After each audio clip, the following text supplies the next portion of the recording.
Ballad of the Caber-Wielding Scot and the Sly Irish Giant by Sophia Hawkes and Douglas Brophy.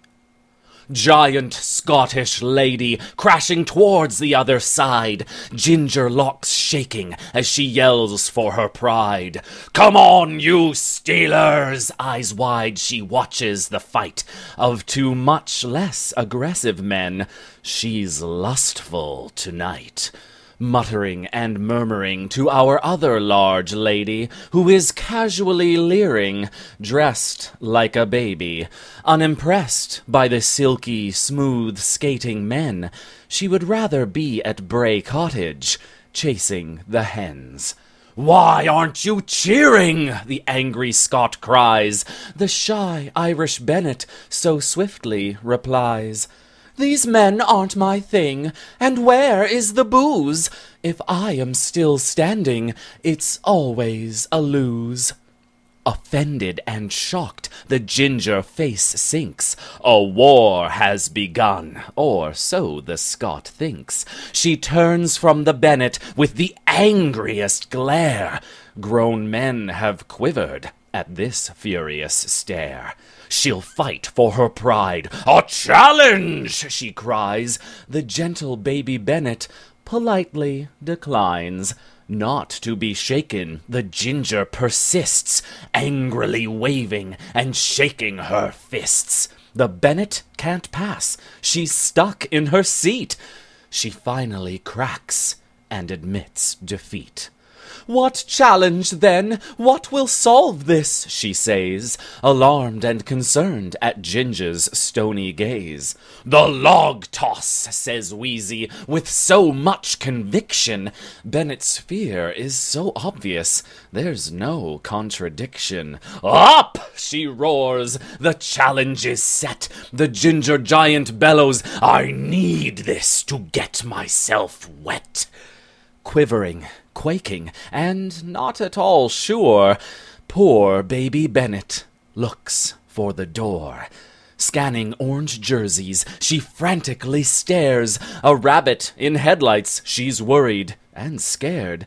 "But where are the logs?" she hurriedly parries. "I can't take the challenge with nothing to carry." "Carry this!" the Scottish giant glares as she swoops to her feet and scoops up some children ready to eat. The caber is customized, wooden, and clanky. "This challenge is absurd," our Irish hero mutters frankly. Amazed at Wheezy's sudden display, it becomes all too apparent Ireland can't get away. She scoffs on children, too, as the Scottish giant watches, and looks at the caber and all of its notches. "My goodness," she says, "is there no end to your greed?" The people-eaten notches are numerous indeed. "You watch it, devil! You watch what you say!" Shaking the caber violently, Bennet backs away. To the exit she heads, slyly glancing, ducking and diving and swooping and prancing. "I'll get you, you oath!" the ginger one roars, as poor blustering Bennet backs out the door. A heroic escape this blonde beauty makes, slinging children like arrows, but can she escape her fate?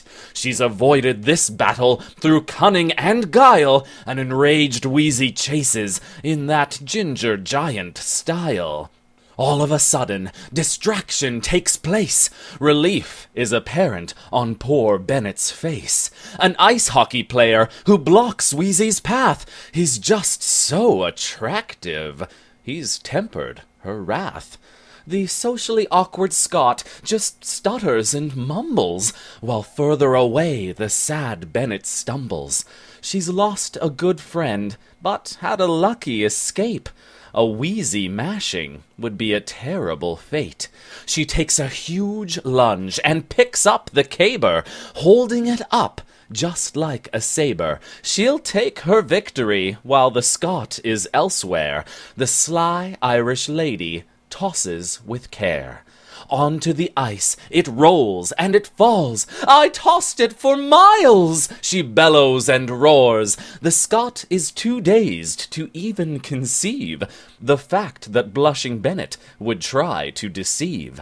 Fair and square, she supposes she's won. She goes to shake hands, so moral and stunned. Although she will never understand how she beat her, she's scared of the ability to challenge and defeat her.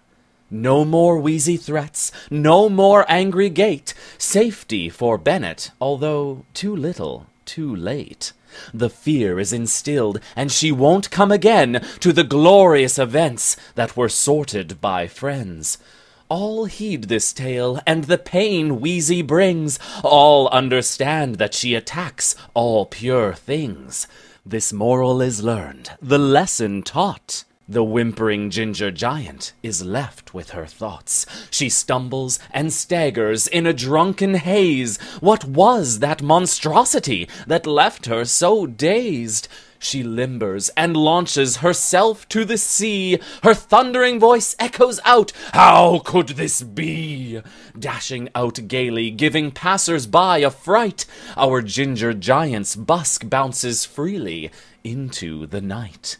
This is where we leave our blossoming blonde. The spirit of the Irish in this one is strong. Was it cunning and guile, or beauty and luck? All we know is that because of this, the gruesome Wheezy came unstuck.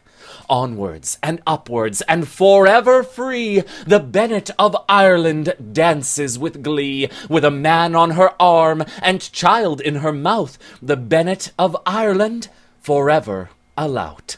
Fearlessly striding and smashing away, fearsome Wheezy hasn't finished her erratic display. She's ranting and raving about Ronan Keating, griping and whining because she can't eat him. "Roller coaster," she cries, her simple mind full. Her lyrical memories are hazy and dull. Bennet of Ireland can't resist a quick joke. At her own peril, she cautiously pokes. "You'll never get Ronan, he just wouldn't call. He's too busy complimenting me for nothing at all." Wheezy's eyes fill with tears, then cloud over with rage. Our Irish one didn't realize how much she'd engage.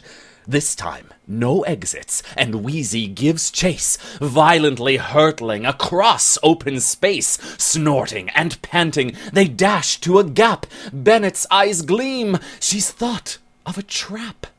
Between the two Celtics, there's an unbroken tension.